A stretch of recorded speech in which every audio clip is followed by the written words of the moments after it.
Hello, tap dancers. I'm Ray Hesselink. I'm here with legendary Karin Baker, and we're here to talk about the legacy of Ernest Carlos. But before we do that, how are you? I'm fine. Are you excited to do this? Sure. So I would love to know a little bit about your backstory, like your training, which led you to the land of Ernest Carlos. So Right. tell me about when you started. From the age of 5 to 10, I studied with Doris Mae Geisen, who had been in vaudeville, and she played the xylophone and tap danced at the same I time. love that. Is there any footage of that? I don't think so. Yeah. But at any rate, she had a ballet school, a tap school, and she basically taught everything you see in old, really old movies. I mean, I think her training was from the 20s. Mm-hmm. And so she didn't teach a step, she taught a combination of steps. And then she would put this combination into routines. And so from the age of 5 to 10, that's what I did. You started at 5 years old? At 5, Oh, yeah. wow. So and do you have memories of being 5 years old? I remember every single thing she taught. Wow. I don't know why. You'd be a great dance captain. That's a dance captain brain. We love that. Yeah, no, I for things I like, I Mhm. do remember them, quite well. But at any rate, she taught very old school tap, doing time steps. She called them Boston single, Boston double, and Boston triple. Never heard that. And they were done on the count of 1 and not on the count of 8. 8, correct. Shuffle. That's probably why it's in steps. Boston. Like, Probably. That's what a little they bit did. further away, so let's start on 1. I guess. In New York, we start on 8. Right. I mean, but she used the ballet bar a lot to do things like a cramp roll. You had to jump into the air when you did it. You had to hold on to the bar. And then it was always a cramp roll combination. And 8 into 1, 2, and 3, Yeah. 4, 5, 6, and 7. And 8 into 1, 2, and 3. Was the bar like associated with Louis Dupron at all? Because I know Louis used to do a ballet bar with his I tap. don't know. Okay, I wonder about that. Well, I mean, Paul Draper did Yeah. for sure. Yeah. And Bob Audie used to do that. I mean, in the beginning, he did that. Mary Jane Brown. Yeah. Did you ever study with her? No, I never studied with her. Oh my God, she was great. Yeah. She was great. So how did your school get introduced to Ernest Carlos? What was the association? At the age of 10, my tap teacher said, "That's it. I don't have any more to teach you. You know everything I know." So I started studying ballet at the conservatory, which is now CCM, but then was the Conservatory of Music in Cincinnati. And every Saturday we would take an Ernest Carlos routine down into the basement. Now, if you're wondering what that looks like, in my previous video, which I'll link down below, shows little snippets of those combinations and how they're written out. Right. Were you able to decipher that? Yes, we all did. It was people like Suzanne Farrell, Right. Susie Ficker, was really her name, I love and that. Donna Ficker, her sister, Uh-huh. and Leroy Reams, Okay. and Paul Solon, and myself, someone named Dylan Harris. It was like a group of us, and we would go down and we'd try and decipher these Ernest Carlos routines. And what year was this? let's see, I was 10. I'm now 80, so that was... Yeah, 80! And wait, we're going to see her tap later on today, trying to recreate some Ernest steps. Holding on to something, yeah, maybe. You will. But... Pulling for dear life to the drapes. Yeah. So when we started doing those routines, all of a sudden I realized that the music was as important as the steps. And I never had, that hadn't really occurred to me before, but it was like everything was formed to that music, so that the music was singing as you were dancing. Right. And it was amazing. It was like a whole world just opened up. And it was like, it was rhythm tap, but it was early rhythm tap. So the sounds were smaller than I was used to making and quicker, but the rhythms would sing with the music. So you'd buy the album, and then you get these combinations sent to you. How much was it to purchase a combination? You know, I can't remember. We didn't purchase the music because we would buy the sheet music and have a pianist play it because we would be going over and over and over. And to slow it down if you wanted to slow it down. Yeah, right, exactly. So, but there were things like Give Me the Old Soft Shoe was very difficult. And I remember that was an amazing routine. And actually you had a tap night many years ago where Kathy Calahan and I Did you do one of the steps in it? That routine that we did was the Old Soft Shoe. Oh my God! A long time ago at Swing 46, I produced a show when I first moved to New York, and that's right. I love it. I still have that footage somewhere at home. All right, so that's an Ernest Carlos routine. Good to know. And it was difficult. It was really hard to decipher because some of the rhythms were very, very tricky. Right. Very tricky. He would really subdivide measures of music in an amazing way. Right. But it all would sing with the music. Right. And the music was just as important as the routine. And that was the first time that had ever occurred to me. So how many combinations have you learned of his that you... Well, there were just parts of, I mean, sometimes we would get bored and then we'd only do a few steps, like the karaoke. Oh, I love the karaoke. Yes, I learned like 3 steps of the karaoke. Great. And then we did the New Lowdown. Now, I realized later that he had kind of stolen the New Lowdown. Yeah. From who? He stole it from... Scandal, we got Scandal already. Bill Robinson. Oh, yeah. And he stole that from it. It's so close. It's almost the same thing, but not quite. Yeah. There's a real history of stealing steps. Like when you see something, you take it, you kind of make it your own. Like I love watching the old movie musicals and then like going, ooh, I like that. So I kind of, create my own version. That's right. And that's what he did. Not all the time. I mean, I think some of those routines he actually really choreographed in it because they're very different from anything that you would see.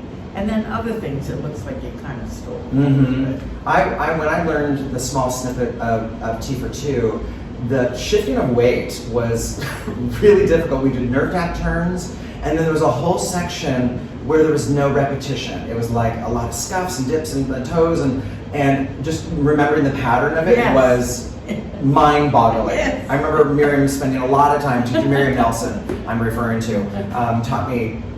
It was very, very, very difficult. But I was determined to learn what it is. Like, who is this person?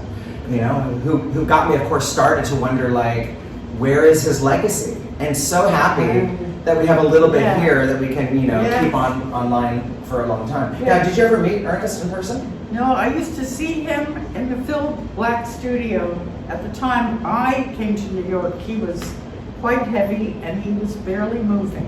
And I also heard that he even referred to either as African American or even Latin. Like, I'm not quite sure that it seemed to be his mix. Well, yeah, and I think he liked to push the Latin idea. And I wonder if that's even his real last name, like Ernest Carlos. Sounds very almost theatrical, doesn't it? I think it was. Though. Okay. I'm not sure. I'm not sure either. That's why we're here to learn a little bit more. Yeah. And when was the last memory that you had of Ernest? Was it just at Phil's studio, seeing him there? Yes. And any stories that you've heard about Ernest and his class? Just when he was young, that all of the mothers who would take their children in to study with him, they'd hang around a lot. They were enamored? Yes, very much. Apparently he was extremely good looking, but at the time I knew him, that wasn't the case. Yeah, I know that from the articles that I read that he had a studio that was actually on 46th Street. 50th Street. And also 50th was the Phil's. Phil, Yeah, right. And at that time, Phil Black was just teaching jazz, and then after Ernest Carlos died, all of a sudden he was teaching tap. Oh, okay. Which I found you feel that interesting. Yeah, when I first visited New York, my friend took me to Phil's class, and it was so taught so quickly that I couldn't quite figure out. Like it was like he taught something really fast. He's like, okay, one at a time. I was like, what? I don't even know what is it. What is like? I remember being very overwhelmed. And my friend was like, yeah, that's first class. He was funny. Any other additional stories about Ernest that you want to share? No, I think that his technique. I mean, nowadays. It's how fast you do something, right. And that's exciting. Okay, how crazy it is, and people applaud right. for all of that. But at the time he was doing these routines, there was a beauty to the work that was so special. I mean, it would be things like just the coloring of the tap sound. Like it'd be up very, very high and then low. Yeah. Like all of a sudden it go pop, you know, like almost. Are you saying musicality? Like to be, fine, the hills and the valleys. And lows. And, yeah. And I do find that that's missing a lot in like today's tap. So to have that sense of musicality. Well, there's not a sense of communication. I mean, I think that his work communicated something beautiful. Mm-hmm. And today we're not into beauty as much as we are tricks, you know. Yeah. How many wings can you do? You know? Or how many? She's doing full on wings, 8-year-old just get away. Yeah. No, but it's really fascinating to me that if I go to take a tap class and I use my whole body to tap, people look at you as if you're very peculiar, you know, like you're supposed to be. I find it when I'm teaching, when I mention to use arms and back, like using your arms from your back and using your own whole entire body, that people are also shocked. They're like, what, is it not just about from here down? It's a tradition that's... Yeah, I think Ernest Carlos used the body like a human trap set. Mm-hmm. You know, every part of what you were doing was part of the routine, you know. Whether it was something that was going to come up there to surprise you, and then to pull back, you know. I love that. I mean, it was just like poetry. Oh, I can't wait to see this. Do you guys want to see some steps? Want to do this? Well, I'll do the best I can. All right, here comes part 2. Thank you, Karin. All right. It was a very simple routine, just very, very simple steps, but it just like woke me up to Ernest Carlos, you know. And it was things that went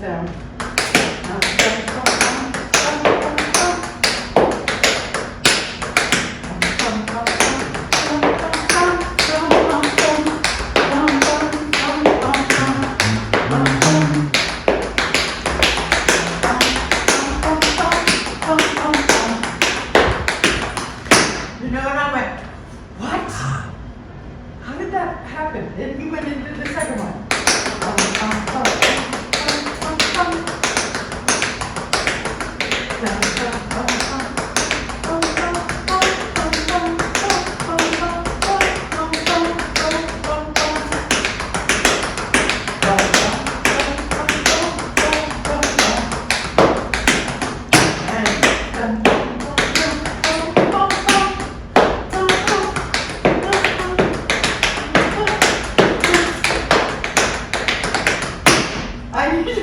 Do that last of it, yeah.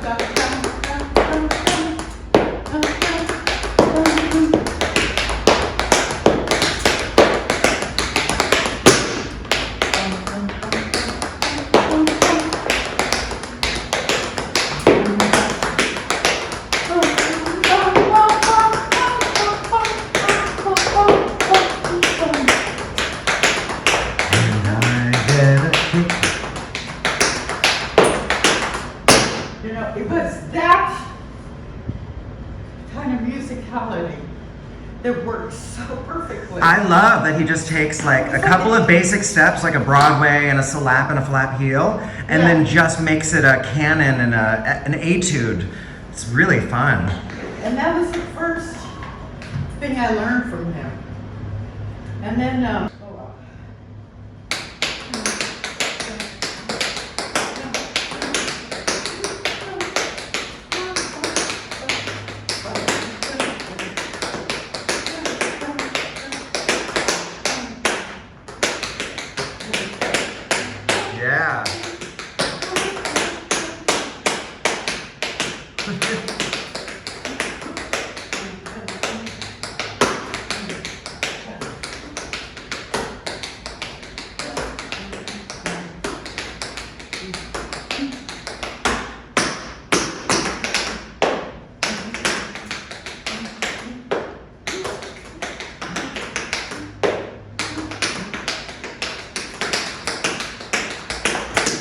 Yes. Was that a hop shuffle heel at the end there? Yep.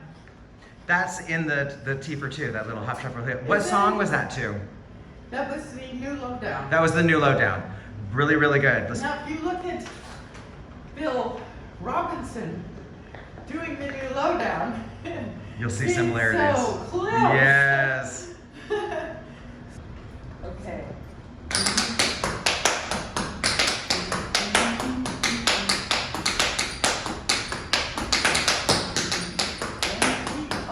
Always repeated.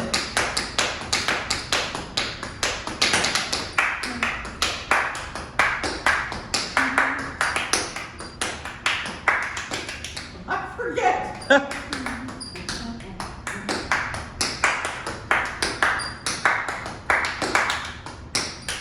Oh, I love the clap section. Yeah, we did a lot of that.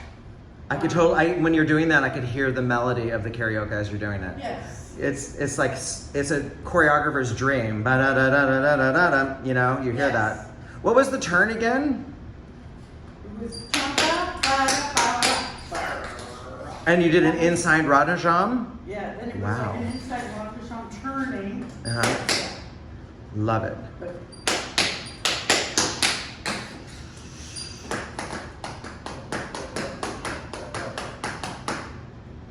I could do it when I was 10. We are so grateful that you are, recreating this for us. This is another generation get to at least take a glimmer of Ernest's work.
Any last words you want to say? No, just it. I hope that the name Ernest Carlos can be remembered. He was such a strong influence on tap dancing in the 30s and 40s, mostly the 40s, I guess. And you know, he had something to say, and he changed my life. He really changed my life. I looked at tap dancing in a different way once I started working, seeing what he felt with music, you know, and how he put those steps together with that music. It was amazing. I love that. I love it. And this is why we're doing this, is so if anybody else out there has any stories or information regarding Ernest's life or choreography, please comment or email me directly. Thank you so much, Karin, for a wonderful, wonderful afternoon. And Ernest is watching over us with a big smile. Thank you.